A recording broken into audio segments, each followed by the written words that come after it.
మిత్రులారా, national commission for schedule tribe NCST ఈ కాకతీయ యూనివర్సిటీలో అనేక రకాల కంప్లైంట్లు రావడం జరిగింది. విద్యార్థుల నుండి ఇక్కడ ఉన్న ప్రొఫెసర్ల వరకు ఒక్కొక్కరిది ఒక్కొక్క రకమైన ఇష్యూ కంప్లైంట్స్ ఉన్నాయి.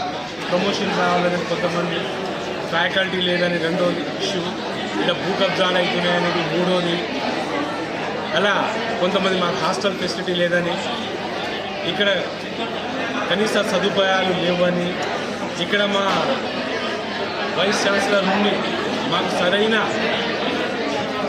ప్రోత్సాహం లేదు, కలిసి మాట్లాడడం లేదు, every monthly grievance and quarterly meetings అనేది జరగాలి. ఇంతవరకు ఏ వైస్ ఛాన్సలర్ వచ్చినా మీటింగ్ పెట్టట్లేదు, మాతో కనీసం పలకరించట్లేదు అనేది వాళ్ళ కొన్ని వాదనలు. అలాగే కమిషన్కి కొన్ని కంప్లైంట్లు రావడం జరిగింది. చాలామంది ప్రొఫెసర్కి ప్రమోషన్స్ ఉన్నాయి 2010 నుండి ఇవాళ వరకు ప్రమోషన్స్ కావట్లేదు అనేది. ప్రొఫెసర్లుగా ఈ బాధ ఉంటే స్టూడెంట్ల పరిస్థితి ఏందో అర్థం చేసుకోవాల్సిన అవసరం ఉంది. కాబట్టి వీటి మీద అవగాహన కోసం అసలు ఏం జరుగుతుందనే ఉద్దేశంతో నేను కూడా ఈ ఉమ్మడి జిల్లా బిడ్డనే, నేను తెలుగు బిడ్డనే, కాబట్టి వీటి మీద రివ్యూ తీసుకుందాం. ముందు ఇక్కడ ఉన్న అసోసియేషన్ల నుండి, విద్యార్థుల నుండి ఫీడ్బ్యాక్ తీసుకున్నాక ఇక్కడ ఉన్న ఇప్పుడు నూతనంగా వచ్చారంట వైస్ ఛాన్సలర్ గారు అని గతంలో ఉన్న ఇక్కడ కొంతమంది ప్రొఫెసర్ల మీద అభియోగాలు ఉన్నాయి, వాళ్ళ హెరాస్మెంట్ ఉందని, ఇబ్బందులు పెడుతున్నాయని. కాబట్టి వాటి మీద ఆరాధిద్దాం ఏం జరుగుతుందో.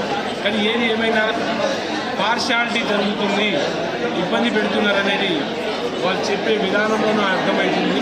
కాబట్టి మిత్రులారా, నేషనల్ కమిషన్కి వచ్చిన కంప్లైంట్లని స్వీకరిస్తూ ఇక్కడ ఉన్న కాకతీయ యూనివర్సిటీలో ఉన్న ప్రతి ఒక్క దాని మీద ఇప్పుడు ఆఫ్టర్ లంచ్ రివ్యూ ఉంటుందండి. ఆ రివ్యూ తర్వాత ఇక్కడ ఉన్న వైస్ ఛాన్సలర్స్, ఇక్కడ ఉన్న ప్రొఫెసర్స్ ఏం మాట్లాడుతారో చూసి దాని మీద దర్యాప్తు చేసి ఇక్కడ జరుగుతున్న ఏదైనా నిజంగా తప్పులు ఉంటే సగటు ఎవరున్నారో వాళ్ళ మీద ఖచ్చితంగా శిక్ష అర్హులు అవుతారు. అలాగే ఇక్కడ జరుగుతున్న ప్రతి దానికి ఈ రాష్ట్ర ప్రభుత్వం ఇక్కడ ఉన్న ప్రిన్సిపల్ సెక్రటరీ ఎవరుంటారో వాళ్ళని మేము ఢిల్లీ పిలుచుకొని వాళ్ళ దగ్గర నుండి ఫీడ్బ్యాక్ తీసుకుంటూ ఇమ్మీడియట్లీ అన్యాయం జరిగిన ప్రతి దానికి ఇమ్మీడియట్లీ సొల్యూషన్ ఇచ్చేలాగా ప్రయత్నిస్తాం. Thank you sir. ఒక చిన్న